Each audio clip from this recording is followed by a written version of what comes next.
According to a Lancet study, over 1 billion people worldwide are now living with obesity, a significant risk factor for non-communicable diseases including cancer. Quite alarming, right?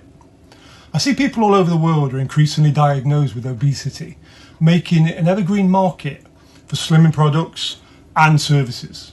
And this is totally gross and detrimental to our collective well-being. And so today, I'm going to discuss what nobody else has discussed about obesity so far.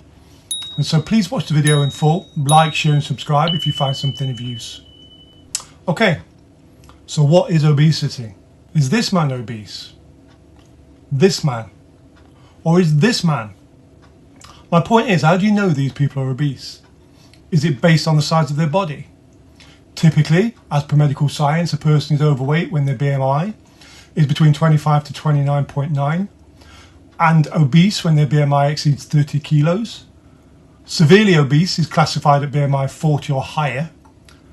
But can we have this as a gold standard across all countries and cultures? I mean, what do you think about sumo wrestlers, for instance? Should Japan stop the traditional sumo wrestling culture? Here's the thing. While obesity is indeed a problem, we have to be sure if it is obesity before using it as the reason for someone's, say, cardiac lipid issues. Understand that there are many people who may be, by the books, overweight, but they're not actually fat. It could be their muscle mass, bone mass, inflammation or any autoimmune condition, and not actually a visceral fat. Otherwise, why is my friend always dieting that's still overweight? Muscle mass.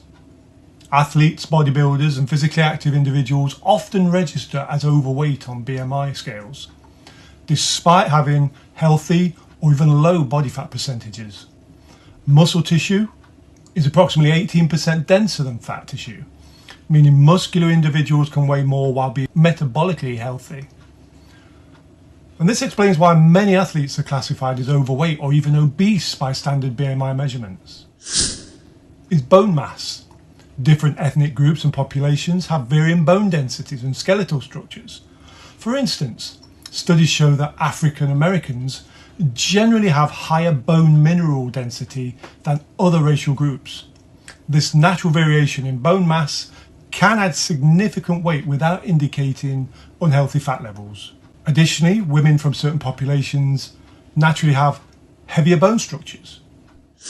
Is inflammation.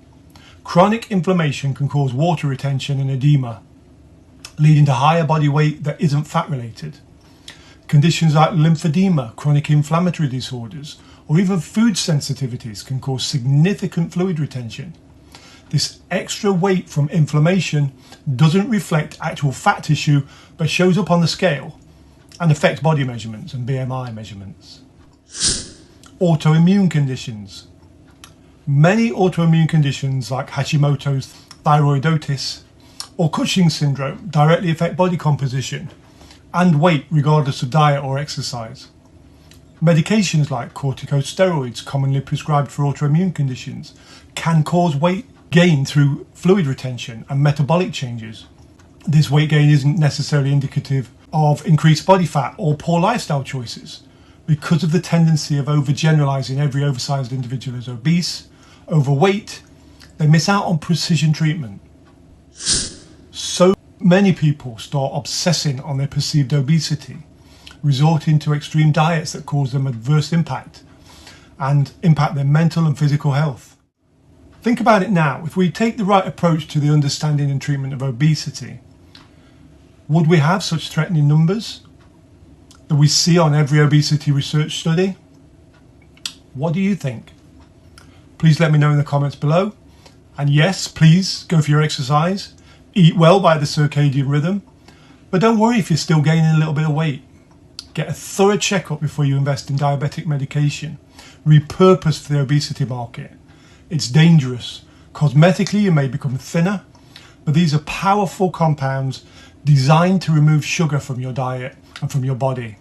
You're at risk of damaging your kidneys and your liver function, not to mention your pancreas, and cause major dehydration. These compounds are too little well researched to understand the long-term consequences. As a type 2 diabetic myself, taking them for diabetes and not for being obese, I feel qualified to say so. Look after yourself, and I'll see you on the next video.